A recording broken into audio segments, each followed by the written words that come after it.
नमस्कार। तो चलिए आज एक ऐसी कहानी में उतरते हैं जहां सपनों का सौदा होता है, सम्मान दांव पर लगता है और एक लड़की एक ऐसा साहसी फैसला लेती है जो सब कुछ बदल देता है। सोचिए जरा, क्या सच में एक बेटी के सपनों की कीमत बस दहेज है? यही सवाल है जो इस कहानी की, आप कह सकते हैं, आत्मा है। एक तरफ है एक बेटी के आसमान छूने वाले सपने और दूसरी तरफ समाज की बेड़ियों में जकड़ा एक परिवार।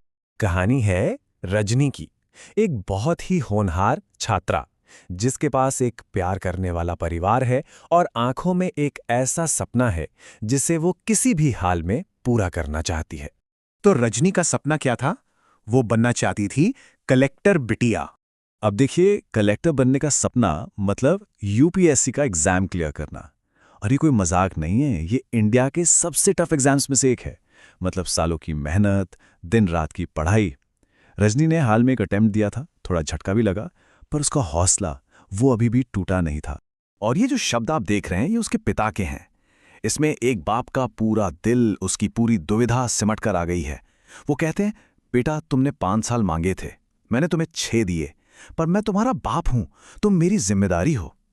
एक तरफ बेटी से बेपनाह प्यार है और दूसरी तरफ समाज का प्रेशर।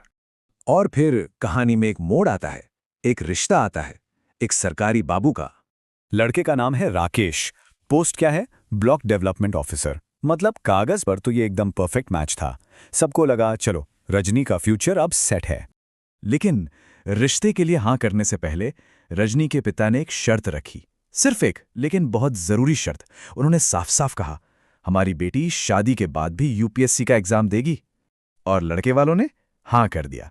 पर जैसा अक्सर होता है, जो बात एक रिश्ते से शुरू हुई थी वो धीरे धीरे एक सौदे में बदलने लगी। अब बात आई दहेज की। शुरुआत हुई 11 लाख रुपए और एक गाड़ी से। ये मांग रखी लड़के के मामा ने, और उन्होंने ये भी साफ कर दिया कि ये तो बस शुरुआत है। सोचिए, 11 लाख रुपए। और उस पर भी उनका मजाक देखिए, क्या कहते हैं, 11 लाख तो चपरासी का रेट है, हमारा भतीजा तो अधिकारी है। इन शब्दों से उनका असली लालच, उनकी सोच सब सामने आ गया। और फिर असली मांग सामने आई, 50 लाख रुपए।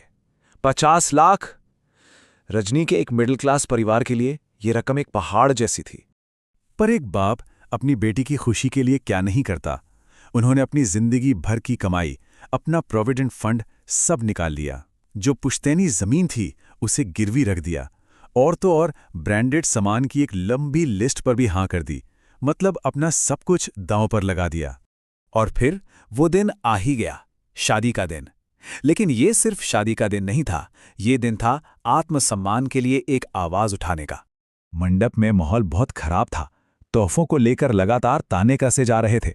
लड़के वाले छोटी छोटी बात पर रजनी के परिवार को नीचा दिखा रहे थे, और उसके बेचारे माँ बाप बस बार बार माफी मांग रहे थे, जैसे उनकी सारी इज्जत छीन ली गई हो।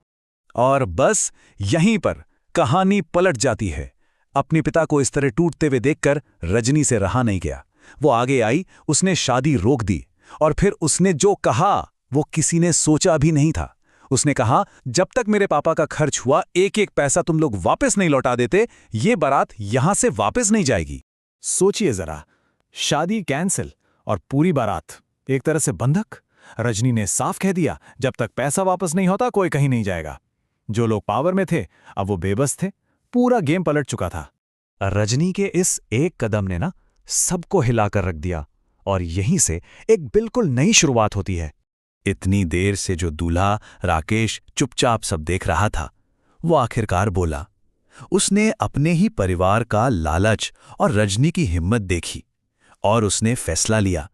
उसने कहा, रजनी ने जो कुछ भी किया है एकदम सही किया है।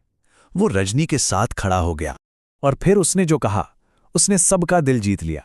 उसने कहा, रजनी खूब लड़ी मर्दानी, वो तो है मेरे सपनों वाली रानी। अब उसकी नजरों में रजनी सिर्फ एक दुल्हन नहीं थी, वो एक हीरो थी। एक ऐसी इंसान जिसका वो अब सच में सम्मान करता था।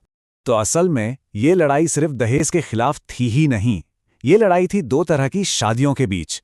एक तरफ है सौदेबाजी, अपमान और चुप्पी वाली शादी, और दूसरी तरफ है वो शादी जो साझेदारी, सम्मान और हिम्मत की नींव पर बनती है। रजनी ने दूसरी वाली को चुना।